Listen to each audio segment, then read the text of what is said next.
y de la importancia que lleva ello, sin duda alguna, para nuestro trabajo, para el trabajo que se realiza en el ámbito musical de nuestro país. Beatriz, bienvenida. Gracias por estar acá. Te agradezco. Después de que se han calmado los aires en el conservatorio y todo sigue... Parece que sí. Parece que sí. Nosotros ya estamos en otra siguen trabajando, eso es lo que importa. Ya no como rectora por lo menos, ¿no? Pero siguen trabajando, tú en la formación siempre vas a estar siempre, sin duda alguna. Dios mediante siempre. Y eso es lo que se valora y todo el aporte y el trabajo y lo que has dejado a los chicos, así es que pese a todo ello y a todo el problema de la institución, eso se agradece y por eso quiero comenzar con ello, de verdad. Muchas gracias. Gracias a ti. Ahora sí, hablemos del texto, a ver, cuéntanos. Bueno, el padre Piotr es uno de los nuevos trabajos que está haciendo y creo que el Espacio Patiño está apoyando esta vez en la difusión, publicación de este material porque se trata de un compositor milanés del año 1706 o 1702, si no me equivoco, que vivió prácticamente casi toda su vida, 50 años, en la parte de Sudamérica. Él vivió entre Trujillo y Lima. Y si bien nunca llegó a los archivos de Sucre, o sea, nunca fue a Sucre o vino a La Paz. Estuvo presencialmente claro, acá, su obra sí. Su obra sí, ¿no? Y obviamente es una de las obras más importantes que hay de un compositor de esa época dentro de los archivos que están en esta parte de Latinoamérica. Y como Piotr siempre ha estado investigando, entonces creo que es uno de los compendios, no es toda la obra completa, sin embargo, de las cosas más importantes que se encuentran en el archivo de Sucre. ¿Cómo realizar un estudio como este, Beatriz? Tú como docente, pero además también como música, como investigadora, ¿conoces cuáles son los retos, cuáles son los obstáculos y todo el proceso de análisis que conlleva, digamos, investigar sobre este tipo de música y sobre todo archivo, culturalmente, histórico hablando, digamos, en Bolivia para levantarlo a la luz, digamos? Bueno, primero que es un trabajo arduo, ¿no? Porque hay que, digamos, llegar a las fuentes primarias, que son los manuscritos que se encuentran en los archivos. En algunos archivos están bastante bien conservados, en otros no tanto. Y a partir de eso, hacer un análisis de todo lo que se encuentra en los archivos y complementar algunas cosas, porque muchas veces las partituras no se encuentran del todo completas. Entonces es un trabajo realmente de una persona que tiene la pericia, como es el padre Piotr, de conocer no solamente el estilo, sino conocer en qué lugar se han dado estas partituras y eventualmente, inclusive en algunos casos, identificar si realmente es o no del compositor, porque hay muchas de las obras que no llevan firma o que faltan hojas principales.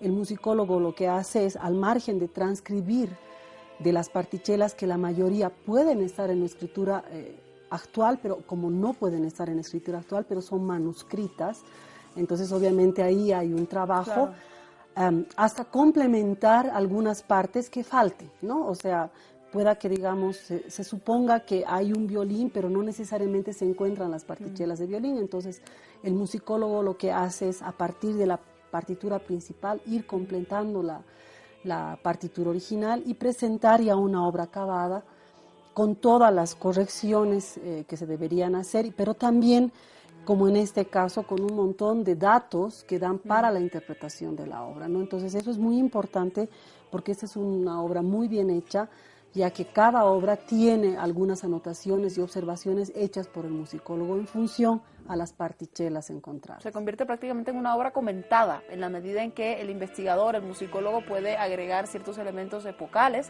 o que tienen que ver específicamente con temas técnicos de cómo se hacía o cómo se llevaba a cabo la interpretación de este tipo de música. Exactamente, o sea, comenta varias cosas para ver cómo se van a interpretar, si es que se va a utilizar los instrumentos originales o se puede poner otros instrumentos también, porque en el barroco es muy propio de poder sustituir algunos instrumentos con otros, pero sobre todo es importante porque constituye de alguna manera la memoria de lo que ha sido la música, aunque no de repente en este caso compuesta por un compositor boliviano y que tampoco ha vivido aquí, se ha hecho parte de la cultura boliviana en ese momento, ¿no? O sea, en Sucre, en ese momento, esta era la música que se escuchaba y parte de traer y evocar esa música ahora es como traer la historia también de nuestro país a este momento y saber qué es lo que pasaba, cómo se hacían las fiestas allá. Entonces realmente es un trabajo muy lindo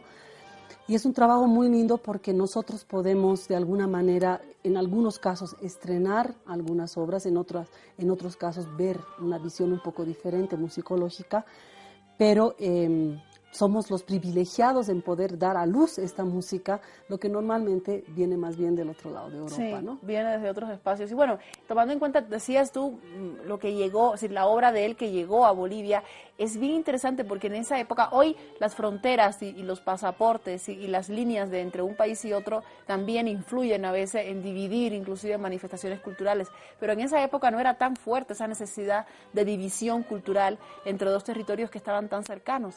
Y por tanto, hablando, por ejemplo, del caso de los jesuitas, por ejemplo, que se establecieron en un espacio territorial que era prácticamente el mismo y que luego se divide, ¿no? Es más fácil quizás pensar en un momento como ese en la interrelación, en el traspaso cultural, musical de un país a otro, independientemente de que no sea uno propio de la tierra ni nacido acá en el continente latinoamericano, ¿no? Exactamente, además, no solamente en Latinoamérica, ¿no? Se sabe que a pesar de que en esa época no había internet ni todas las facilidades que tenemos aquí, mucha de la obra desde Europa también llegó a Latinoamérica, si bien con algún retraso, digamos. Hubo mucha fluidez en cuanto a la parte musical, y eso debido también a una estructura, ¿no? Que era la iglesia como tal, y que podía hacer que esto se dé, ¿no? Entonces, era quien tenía el circuito también de transportación, no había otra, vamos a llamarla así, empresa más grande que pudiese tener la posibilidad, inclusive económicamente, de trasladar bienes culturales y manifestaciones. El libro se va a presentar mañana, ¿verdad? Mañana se presenta el libro, es una colaboración, obviamente, entre APAC, el padre Piotr, que es el principal artífice de esto, el Espacio Patiño, que obviamente son los que han hecho posible la edición del libro, y el conservatorio está participando para dar vida, en realidad, a esta obra. Genial. Entonces vamos a cantar, porque yo voy a cantar conjuntamente con una alumna mía, Masa Chico, 2 violinistas y una chelista. Estamos conformando un grupo de cámara, porque en realidad solamente hablar de la obra no es suficiente, yo creo que hay que escuchar. Por supuesto, y cuando hablamos de música, mucho más. Entonces mañana va a haber una pequeña presentación de 4 de las obras que están en el libro incluidas, con un ensamble de cámara, y seguramente el padre Piotr va a hacer una explicación un poco extensa de qué se trata la obra. Entonces toda la gente queda cordialmente invitada, va a ser en el Teatro Albina del Espacio Patiño, que es un espacio realmente muy lindo. Y obviamente, como la entrada es gratuita, que todos vayan no solamente a escuchar la música, sino sobre todo a poder tener acceso a este material que para los músicos yo considero que es muy valioso. Un material, sin duda alguna, de investigación importante. Gracias, Beatriz, te agradezco muchísimo. A ti. Y mañana disfrutaremos de tu voz. Ojalá. Hermosísima voz. Muchas gracias, te agradezco. Ojalá. Hacemos una pausa con esta invitación y les recordamos que mañana la presentación será en el Teatro Doña Albina del Espacio Simón y Patiño, acá en la ciudad de La Paz. Ya regreso.